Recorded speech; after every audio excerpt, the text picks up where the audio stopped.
기독교 역사에서 사도 바울 이후에 가장 위대한 인물을 뽑으란다면 한 사람도 예외 없이 딱 이 사람을 지적합니다. 기독교 역사, 교회사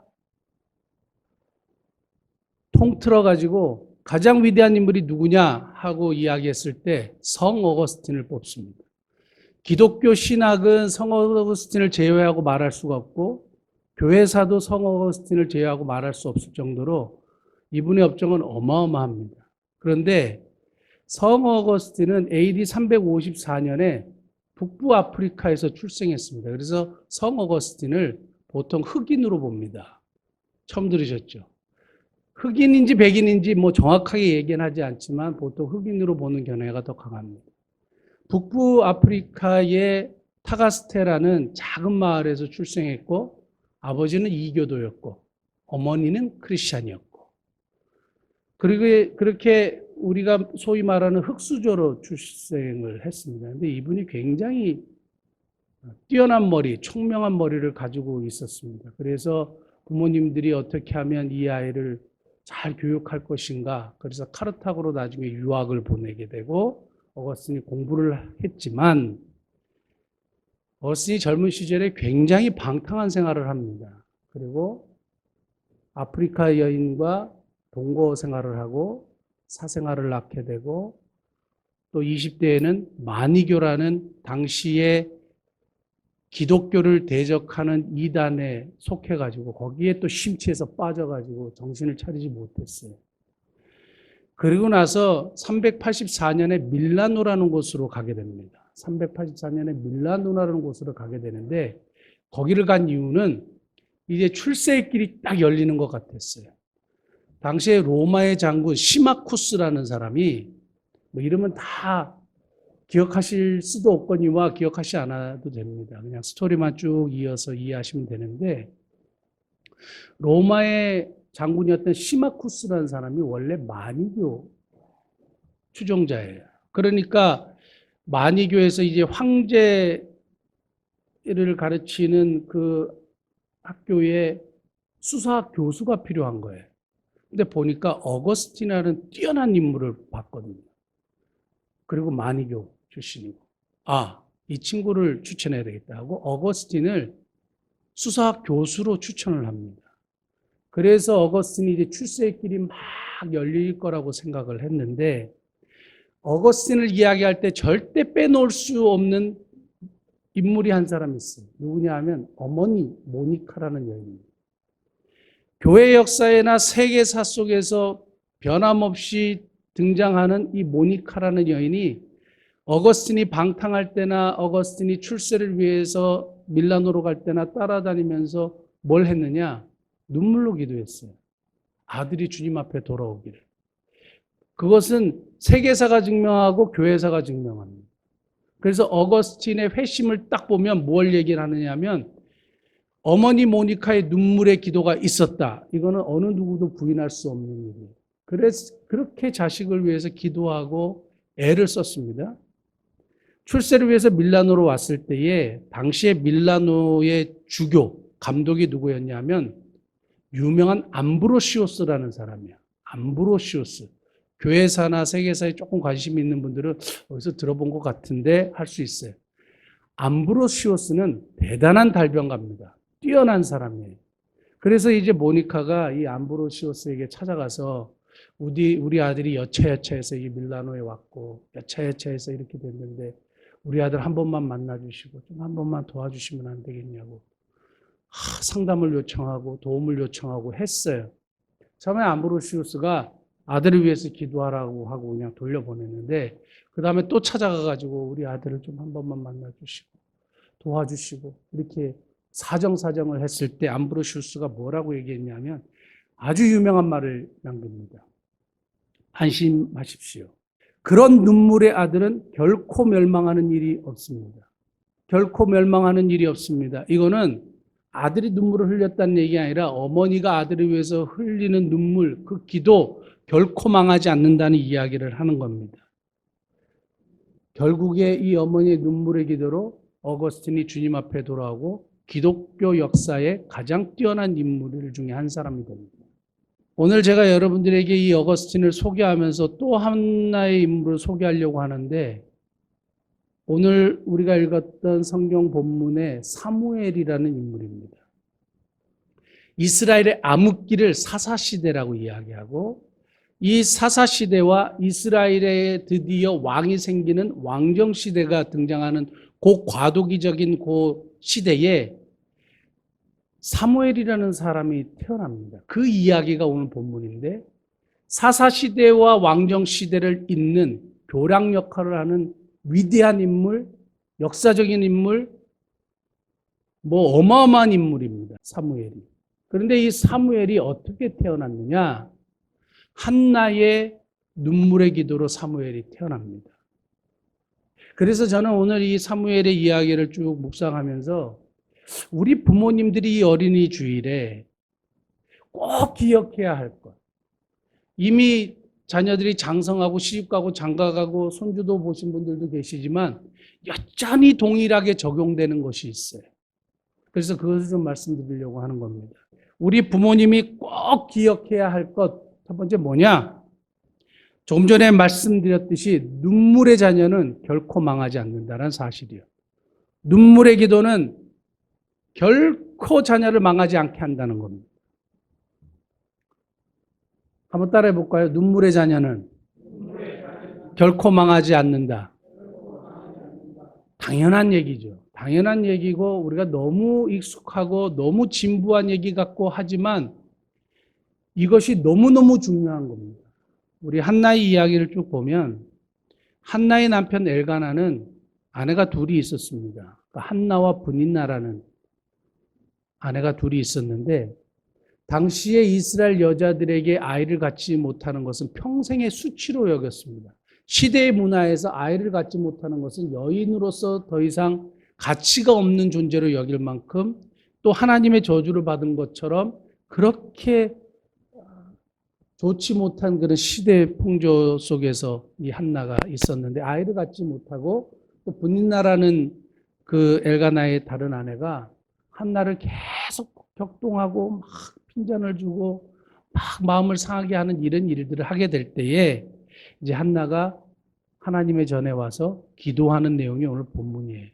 그리고 하나님 앞에 간절히 기도하고 결국에 얻었던 아들이 사무엘입니다. 그래서 사무엘의 이름이 여호와께 구하였다. 이런 인물의 뜻을 가지고 있습니다. 성경 한번 볼까요? 1장 20절. 1장 20절.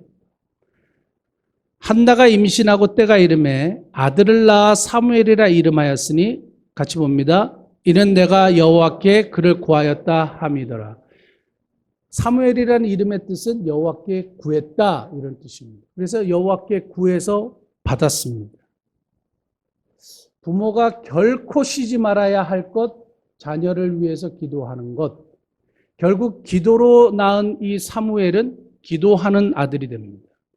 기도로 낳은 자녀는 기도하는 자녀가 되고 기도로 낳은 아들은 하나님께서 반드시 그를 사용하시고 하나님의 뜻대로 주의 일에 사용하시는 도구가 되는 겁니다. 너무너무 감사한 일인데 중국 산둥성에 장로교 선교사님이 있었습니다.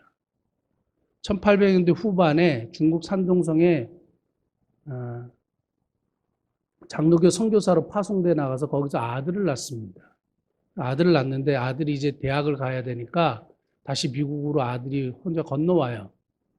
그리고 이제 나중에 시간이 많이 지나서 부부가 중국에서의 선교사의 생활을 이제 그만하고 은퇴를 하게 되는데 당시에는 지금처럼 뭐 핸드폰 카톡이나 뭐 문자가 있었던 게 아니라 다 편지를 쓰지 않았습니까? 어느 날 아들의 편지를 받습니다. 그래서 아들이 어떤 편지를 보냈냐면 이런 편지를 보냈습니다. 저를 위해서 좀 기도를 해주세요. 제가 이번에 잡지사를 하나 만들려고 하는데 어머니 아버지 돈도 있으면 좀 많이 좀 보내주십시오. 이렇게 하고 이제 아들이 편지를 보냈어요. 근데 아들이 편지를 받고 은퇴한 선교사 부부가 뭐 돈을 뭐 쌓아둔 것도 아니고 그 당시에 자신들이 모아놓았던 600불, 600달러를 아들에게 보냅니다. 아들에게 보내고 그 아들이 그 돈을 받고 우리 부모님이 선교하시고 그렇게 모은 돈을 가지고 나한테 보내줬으니 이걸 값어치 있게 써야 되겠다 생각을 했고, 부모님은 변함없이 자녀를 위해서 기도했지만 이제는 이 잡지사가 정말 하나님께 영광이 되고 많은 사람들에게 유익을 끼치는 잡지사가 되도록 간절히 기도했어요. 그 아들이 누구냐? 헨리 루스라는 사람이에요. 헨리 루스니까 누군지 잘 모르시겠지만 지금 전 세계적으로 가장 권위가 있다고 이야기하는 잡지사 이름이 뭘까요? 미국의 타임즈입니다. 그래서 이게 타임즈를 만든 사람이에요. 경제 잡지 포춘을 만든 사람. 잡지의 왕, 또 출판업계의 왕으로 이야기하는 헨리 루스가 바로 이 중국 산둥성의 헨리 W. 루스의 아들입니다. 지금 우리나라에도 이 헨리 루스의 영향력이 있는데 연세대를 가면 루스 채플이라고 있어요. 학생들이 채플 드리는 곳이에요. 헨리 루스 재단에서 수익금을 가지고 재단을 설립해서 전 세계의 교회를 세웁니다. 그 중에 하나가 연세대에 있는 루스 채플이에요. 그러니까 부모님의 기도를 통해서 잡지사가 세계적인 잡지사가 되고 또 그 부모님의 그 귀한 돈을 받아가지고 잡지사를 만들었던 헨리 루스는 그것을 다 하나님의 영광을 위해서 쓰려고 애를 씁니다. 제가 여러분들에게 이러한 성공적인 사례를 말씀드리는 것은 암브로시우스의 말이기도 하지만 성경의 원칙이에요. 눈물의 자녀는 결코 망하지 않는다는 것. 그런데 중요한 건 뭐냐면 우리 크리스찬들이 이 사실을 원리로는 알고 있는데 이게 적용이 잘 안 돼요. 제가 예전에 오래전에 목회를 할 때에 한 권사님이 찾아오셔가지고 상담을 하자고 그래서 연락이 왔어요. 그래서 만났어요. 만났는데 자초지종을 들어보니까 아들이 하나 있는데 목사님이 좀 인맥을 좀 동원해서 아들 취직을 좀 시켜주시면 안 되겠느냐. 이제 30이 넘어가지고 취직을 해야 되겠는데 집에만 있으니까 정말 답답해서 견딜 수가 없다. 평생 소원이 있는데 우리 애가 직장 갔으면 좋겠다. 그리고 또 하나의 소원은 이 기회에 목사님 좀 잘 우리 아들을 전도해 주셔서 신앙생활하고 교회 나올 수 있도록 도와달라. 그거였어요. 그래서 제가 그 아들을 전화해서 만났습니다. 만났는데 이미 마음이 많이 열려 있었어요. 그리고 이런저런 얘기하면서 제가 기도할 때 무릎을 꿇고 기도를 했어요. 그러니까 마음이 엄청 열려 있는 겁니다. 그리고 우리 자주 만나서 이제 앞으로 교회도 출석하고 잘해보자 해서 그렇게 하겠다고 했어요. 근데 얼마 후에 권사님이 너무 기분이 좋아가지고 연락이 왔어요. 딱 뭘까요? 직장에 들어간 거예요. 너무 좋았어요. 그래서 교회 와가지고도 막 기분 좋게 얘기를 해서 그러시냐고 축하한다고. 그런데 주일에 이제 교회 나올 수 있을까요? 그랬더니 주일에 교회를 나올 수가 없대요. 왜냐 그러니까 직장 생활이 너무 바쁘대요. 그런데 권사님이 그건 하나도 슬퍼 보이지 않아요. 너무 좋아요. 주일에 교회 안 나와도 괜찮아요. 직장 잘 다니고 좋은 직장 구하고 들어갔으니까 너무 좋은 거예요. 이렇게 행복할 수가 없는 거예요. 여기서 우리의 신앙의 이질적인 부분이 분명히 보이는 거예요. 여전히 제가 성도들의 기도 제목을 과거부터 지금까지 분석하고 종합해 보면 자녀들이 잘 되는 것, 좋은 직장 얻는 것, 좋은 대학 가는 것, 승진하는 것, 그리고 이번 사업에서 꼭 성공하는 것, 이 문제가 해결되는 것, 지금 막혀있던 사업의 그 돈줄이 풀리는 것, 자녀들의 영혼에 대한 기도 제목은 사실은 굉장히 적습니다.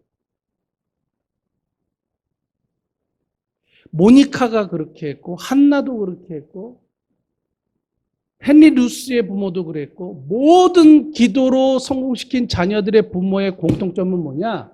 영혼에 대한 관심이 우선이에요. 하나님을 경외하는 자녀, 하나님께 온전히 드려지는 자녀. 왜냐하면 세상에 정말 주권이 하나님께 있기 때문에 그래요. 아무리 높은 곳에 올라간들 뭐 하겠어요. 조금 이따 후반에 금수저 그리고 잘 나가는 오늘 인물이 성경에 나오는데 그 인물 하나님이 절대 사용하지 못했어요. 그 얘기를 좀 이따 하겠습니다. 그러므로 사랑하는 성도 여러분, 눈물의 자녀는 결코 망하지 않는다 하고 기도할 때에 여러분 승진을 위해서, 좋은 직장을 위해서, 좋은 대학을 위해서만 기도하지 마십시오. 저는 우리 샤론이 고3인데 저는 우리 딸이 진짜 대단한 대학에, 좋은 대학에 들어갈 수 있도록 기도한 적이 없어요. 저는 제 딸이나 제 자녀나 우리 교회의 자녀들이 정말 이 땅 가운데서 하나님의 뜻이 무엇인지, 하나님이 이 땅 가운데 나를 보내신 목적이 무엇인지 깨닫고 그 일에 헌신하도록 기도해요. 그렇게 기도하죠. 열심히 공부하고 그러면 자기의 실력대로 저는 좋은 대학 갈 거라고 믿어요. 공부 안 하고 기도 열심히 한다고 좋은 대학 가나요? 그렇지 않아요. 그런데 자기에게 주신 삶의 목적을 발견한 아이들은 자기가 열심히 공부하죠. 게으름 피는 애들 하나도 없습니다. 공부하죠. 그러면 당연히 좋은 대학 가는 거예요. 근데 우리는 순서가 거꾸로 되는 거예요. 하나님의 뜻 잠깐 뒤로 보내요. 그리고 출세, 좋은 대학, 언제 이런 비본질적인 게 우선이 되는 거죠. 오늘 이미 장성한 자녀를 두신 부모님들도 계시지만 자녀를 위해서 여러분들이 흘리는 눈물 변함없이 감당하실 수 있기를 바랍니다. 오늘부터 기도하십시오. 여러분 기도하는데 눈물로 기도하십니까? 애써서 간절하게 기도하세요. 영혼을 위해서, 자녀의 영혼을 위해서 기도하지 않으면 망하는 거예요. 기도하셔야 돼요. 자녀를 위해서. 꼭 기도하실 수 있기를 바라고요. 두 번째, 우리 부모가 꼭 기억해야 될 것 뭐냐? 보이지 않는 약속을 지키는 거예요. 보이지 않는 약속을 지키는 거예요. 1장 11절. 한나가 하나님 앞에 나와가지고 간절히 기도하고 그러면서 어떤 서원을 했냐면, 약속을 했냐면 이렇습니다. 11절 같이 하겠습니다. 시작. 서원하여 이르되 만군의 여호와여 만일 주의 여종의 고통을 돌보시고 나를 기억하사 주의 여종을 잊지 아니하시고 주의 여종에게 아들을 주시면 내가 그의 평생에 그를 여호와께 드리고 삭도를 그의 머리에 대지 아니하겠나이다. 아멘. 나실인으로 구별된 자로, 성별된 자로, 성결한 자로 하나님 앞에 온전히 드리겠다 약속을 딱 했어요. 근데 중요한 것은 화장실 갈 때 마음하고 화장실 나올 때 마음하고 완전 다른 거예요. 그게 인간이에요. 그거는 예나 지금이나 신앙이 많거나 신앙이 충만하거나 신앙이 없거나 모든 인간에게 동일하게 주어지는 거예요. 그런데 1장 20절 한나가 임신하고 때가 이르매 아들을 낳아서 사무엘이라 이름하였으니 이는 내가 여호와께 그를 구하였다 함이더라. 아들을 진짜 허락하셨어요. 그 다음 진짜 아들을 받았어요. 하나님의 은혜. 너무너무 늦게 얻은 귀한 아들이에요. 근데 이걸 하나님께 드리려니까 아까울까요? 안 아까울까요? 아깝죠. 근데 한나가 어떻게 했냐면 28절이에요. 그러므로 나도 그를 여호와께 드리되 그의 평생을 여호와께 드리나이다 하고 그가 거기서 여호와께 경배하니라. 자기가 약속한 것 받았고 기꺼이 드렸어요. 약속한 것을 지키는 거예요. 보이지 않는, 한나가 그런 약속을 했는지 누가 알겠어요? 한나밖에 모르죠. 성경에는 이러한 무수한 이야기들이 나오는데요. 보이지 아니하시는 하나님과 했던 약속을 철저하게 지키는 사람들을 통해서 하나님은 하나님의 일을 하시는 거예요. 그런 보이지 아니하시는 하나님을 두려워하고 약속을 지켰던 한나 밑에서 성장했던 사무엘. 물론 성전에서 성장했지만 한나의 기도로 성장했던 사무엘, 위대한 인물이 안 될 수가 없는 겁니다.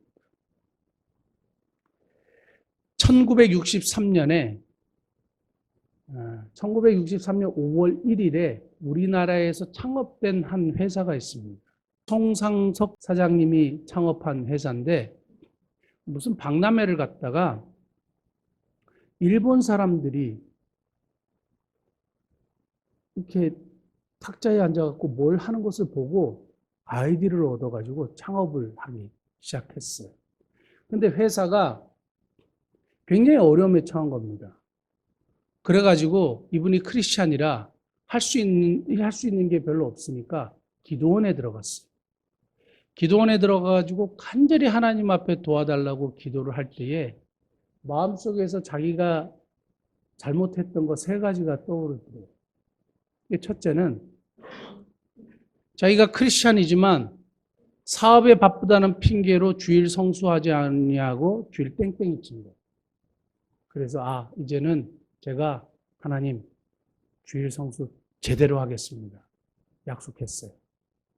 두 번째, 11조하고 헌금을 늘 떼먹었던 거예요. 하나님, 저 정말 한번 살려주시면 11조와 헌금 반드시 드리겠습니다.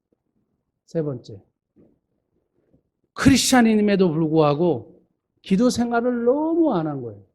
하나님 살려주시면 뭐라고 얘기했을까요? 제가 새벽제단부터 싹 했습니다. 하고 기도했어요.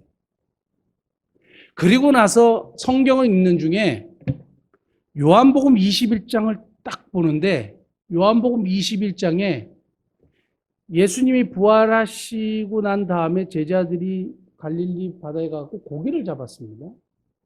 그런데 그물이 찢어질 정도로 그물 들 수 없을 정도로 어마어마한 고기를 잡아서 끄집어내서 세어보았더니 몇 마리였어요? 153마리예요. 이분이 누구냐 하면 모나미 153 볼펜을 만든 송상석 장로님이에요. 요한복음 21장의 이 이야기를 딱 영감을 받아가지고 하나님, 제가 볼펜을 만들 텐데 사실은 그 박람회에서 뭘 봤냐 하면 이제까지 한국은 이렇게 잉크를 찍어갖고 하거나 연필밖에 없었는데 잉크를 찍지 않고 이렇게 펜을 쓰는 걸 보고 너무 놀래버린 거예요. 어떻게 잉크를 찍지 않고 이걸 쓰지? 우리는 그냥 지금 막 쓰지만 이걸 어떻게 쓰지?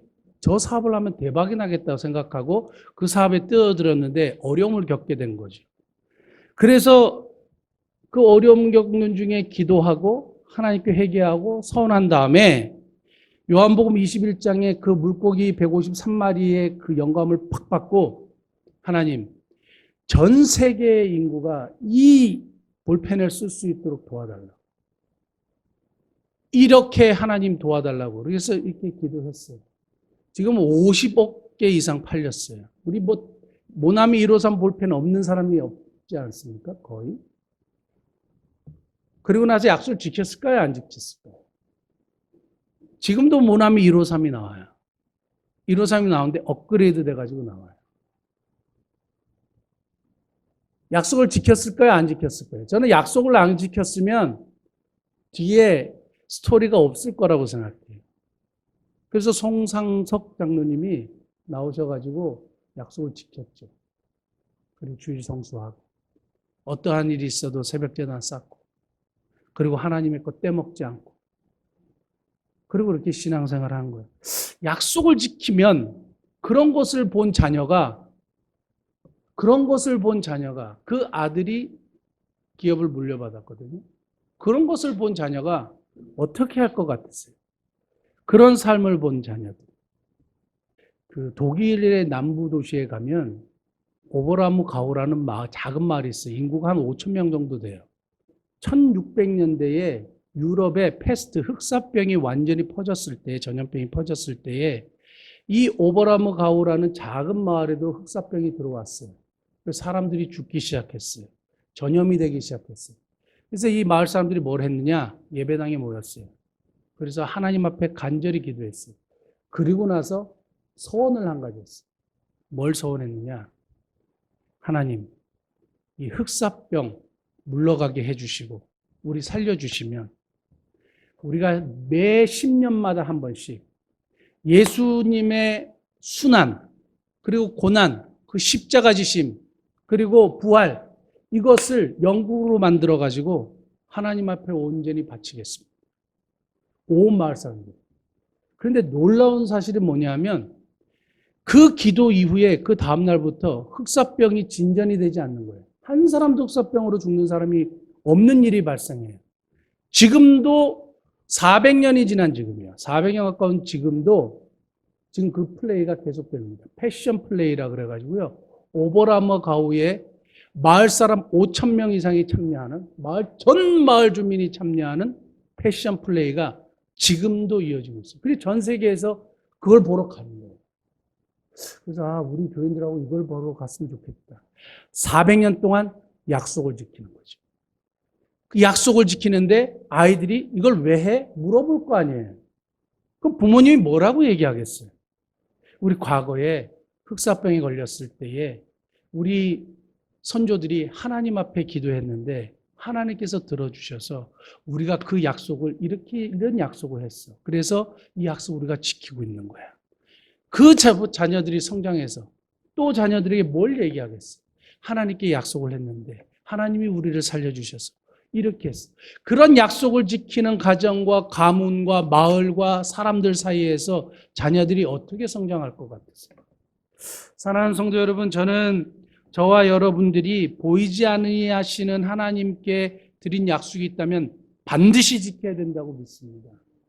만약에 지키지 못할 약속을 했으면 빨리 취소하시고 용서를 구하셔야 돼요. 교회 안에서 이렇게 사람들을 보면 종종 약속하는 사람들이 있는데요. 땅 팔리면 헌금하겠다고. 전 그거 지키는 사람 한 사람도 본 적이 없어요. 이상하게 사람들은 막 급할 때는 하나님 제가 이렇게 하면 이렇게 하겠습니다. 저렇게 하겠습니다 하는데 막상 돈이 딱 생기면 드리질 않아요. 놀랍지 않습니까? 그럴 것 같지만 그러지 않아요. 예전에도 한번 여러분들하고 나눈 적이 있지만 이 약속을 지키는 게 쉽지 않아요. 제가 폐결에 걸려가지고 하나님의 도우심을 구하고 살려달라고 간절히 기도할 때 제가 서원을 했어요. 뭔 서원을 했냐면 하나님 저를 만약에 이 폐결에 의해서 살려주시면 엑스레이 사진을 들고 전철에서나 버스간에서나 제가 복음을 전하겠습니다. 이렇게 하고 서원을 했어요. 그때는 제가 살고 싶었거든요. 제가 처음에 얘기했죠. 들어갈 때 마음 다르고 나올 때 마음 다르다고. 그래서 이거를 들고 버스를 딱 섰는데 못 하겠는 거예요. 못 하겠는 거예요.